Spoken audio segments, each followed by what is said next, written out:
하나님께서 허락하신 오늘 하루 우리의 뜻을 다해 주님 사랑하는 저 여러분 되길 축복합니다. 목요일 말씀을 함께 나눌 김승환 목사입니다. 우리는 이방의 10개 나라에 대한 심판 경고를 함께 묵상하고 있습니다. 어제에 이어서 오늘도 이 모압에 대한 말씀입니다. 모압의 멸망에 있어서 직접적으로 드러난 문제의 원인은 그들이 가진 성공 경험과 물질적인 풍요로움 그리고 우상 숭배와 군대였습니다. 왜 모압에게 이러한 현상들이 나타났을까요? 그들 중심에 하나님을 떠난 교만함으로 가득했기 때문입니다. 교만은 패망의 지름길입니다. 교만이라는 단어는 세상에서도 많이 쓰이는 단어이죠. 같은 단어를 쓰지만 성경적인 의미와 세상적인 의미가 많이 다른 단어들이 있습니다. 세상에서의 교만은 건강하지 못한 비교를 말합니다. 때로는 비판받는 것을 거부하거나 듣기보다 더 많이 말하는 것을 교만하다고 말하기도 합니다.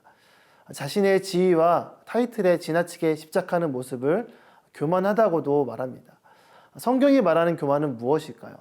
세상에서의 쓰임새와 다른 점은 무엇일까요? 함께 말씀 묵상을 통해 찾아보길 바랍니다. 오늘 말씀의 주제는 교만하면 부러집니다. 입니다.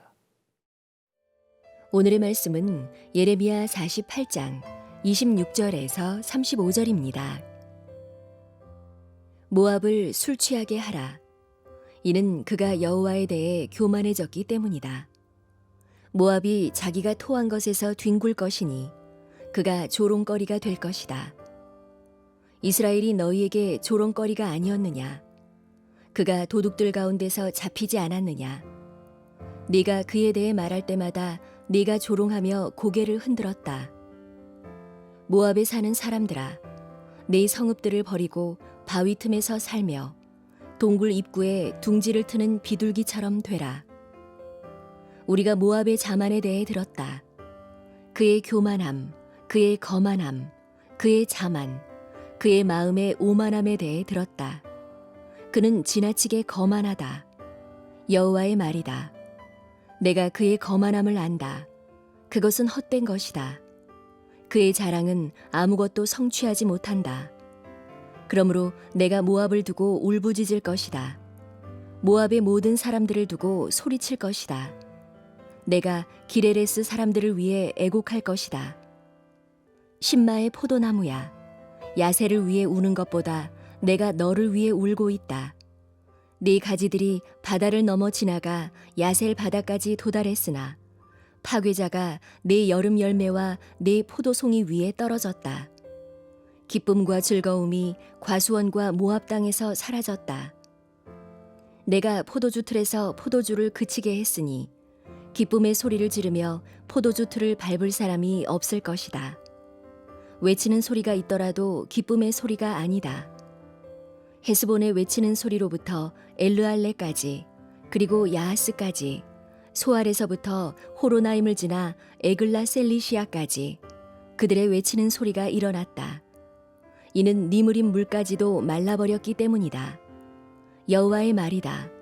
모압 산당에서 제물을 바치며 자기 신들에게 분향하는 사람들을 내가 그치게 할 것이다. 예레미야 예언 속에서 모압은 의인화를 통해 나타납니다. 26절에 모압은 진노의 술을 마시고 취해 자기가 토한 것 위에 뒹구는 통제불능의 상태가 된 사람으로 묘사되고 있습니다. 교만한 모압이 주변 사람들의 조롱거리가 될 것이라는 말씀입니다. 모압이 당하게 될 조롱은 본래 그들이 이스라엘을 보고 했던 조롱이었습니다. 모압은 이스라엘이 아시리아와 바벨론에 의해 망할 때 마치 도둑이 현장에서 잡혀 수치를 당하는 것처럼 여기고 고개를 저으며 조롱했습니다. 그들은 교만하여 자신은 아무런 죄가 없는 것처럼 했던 것입니다. 하나님께서 그들의 교만함을 아셨습니다. 30절 말씀입니다. 여호와의 말이다. 내가 그의 거만함을 안다. 그것은 헛된 것이다. 그의 자랑은 아무것도 성취하지 못한다. 하나님은 모압에 대해 그의 자랑은 아무것도 성취하지 못했다라는 말로 평가합니다.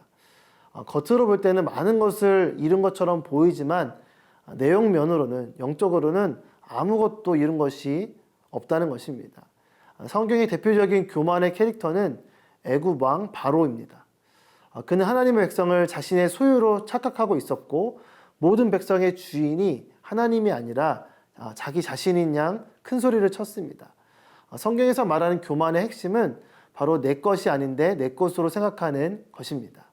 만물의 주인 되신 하나님께서 거두어 가시면 아무것도 아닌 존재가 됩니다. 그것을 아는 것이 바로 겸손입니다.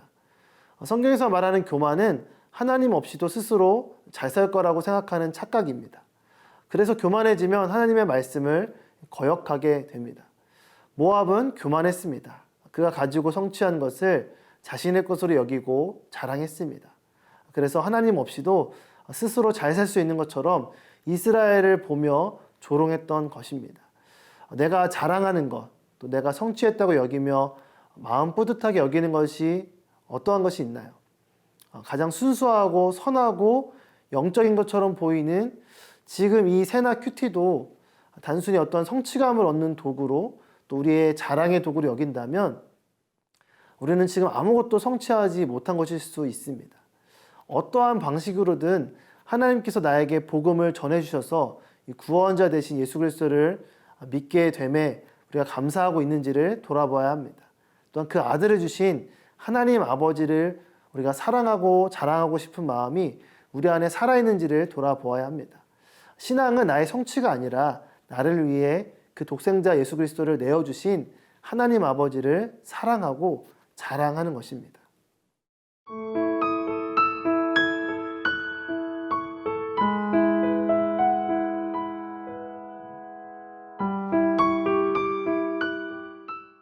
이방 민족을 향한 심판 예언 뒤에는 항상 그들의 파멸에 대한 탄식의 메시지가 뒤이어 나옵니다.